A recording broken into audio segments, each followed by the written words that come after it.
രണ്ട് പേര് തമ്മിൽ അല്ലെങ്കിൽ കുറച്ച് ആൾക്കാർ തമ്മിൽ എന്തെങ്കിലും വാക്ക് വ്യത്യാസമോ എന്തെങ്കിലുമൊക്കെ അഭിപ്രായ വ്യത്യാസങ്ങളൊക്കെ ഉണ്ടാകുമ്പോൾ നമ്മൾ ജയിക്കാൻ വേണ്ടിയിട്ട് നമ്മൾ കിടന്ന് പറയും ഇല്ലേ? സത്യം ശരിക്കും പറഞ്ഞാൽ നമ്മുടെ ഭാഗത്തായിരിക്കും. നമ്മൾ ജയിക്കാൻ ശ്രമിക്കുന്നത് നമ്മുടെ ഭാഗത്ത് ന്യായമുള്ളതുകൊണ്ട് നമ്മുടെ അഭിപ്രായമായിരിക്കും അത് പറയുന്നത്. പക്ഷെ നമ്മൾ നമ്മുടെ അഭിപ്രായം എന്ന് പറഞ്ഞല്ല പറയണത്, പൊതുവായൊരു അഭിപ്രായമായിട്ടായിരിക്കും നമ്മൾ പറയുന്നത് അല്ലേ?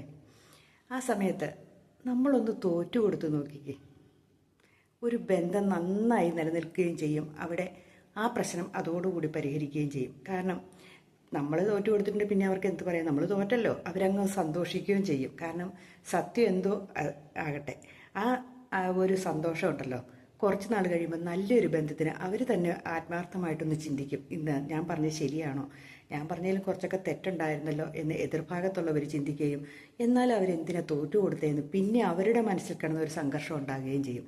അവർ ആ കുറ്റബോധത്തിൽ തന്നെ കുറേ കാലം ജീവിക്കേണ്ടായിരുന്നു. കാരണം അവരുടെ ഭാഗത്ത് ഒരു ന്യായവുമില്ല, നമ്മൾ പറഞ്ഞതിലായിരുന്നു ന്യായം, നമ്മൾ പറഞ്ഞാണ് ശരി എന്ന് അവരുടെ മനസ്സിൽ കിടക്കും.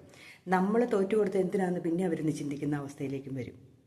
അപ്പോൾ ചില ബന്ധങ്ങൾ നിലനിൽക്കാൻ, അല്ലെങ്കിൽ നമ്മുടെ ആത്മാർത്ഥമായ ബന്ധങ്ങൾ, അതായത് നമ്മുടെ കുടുംബത്തിലുള്ള ബന്ധങ്ങൾ ആണെങ്കിൽ പ്രത്യേകിച്ചും, നമ്മൾ ചെറിയ ഒരു തോൽവിയോ ഒരു വിട്ടുവീഴ്ചയോ ചെയ്തതുകൊണ്ട് ആ ബന്ധം കൂടുതൽ സുദൃഢമാകുകയേ ഉള്ളൂ. നിങ്ങളൊന്ന് ചിന്തിച്ച് നോക്കി, ശരിയാണെന്ന്. പല ബന്ധങ്ങളിലും പറ്റുന്ന കുഴപ്പം ഞാനാണ് പറയുന്നത്, ഞാൻ പറയുന്നതാണ് ശരി, ഞാനാണ് എല്ലാം എന്നുള്ള ചിന്താഗതിയോട് വരുമ്പോഴാണ്. അപ്പോൾ ഒരു തോൽവിക്ക് ഒത്തിരി വിലയുണ്ടെന്നേ. അവിടെയാണ് തോൽവിയുടെ വില നമ്മൾ അറിയുന്നത്.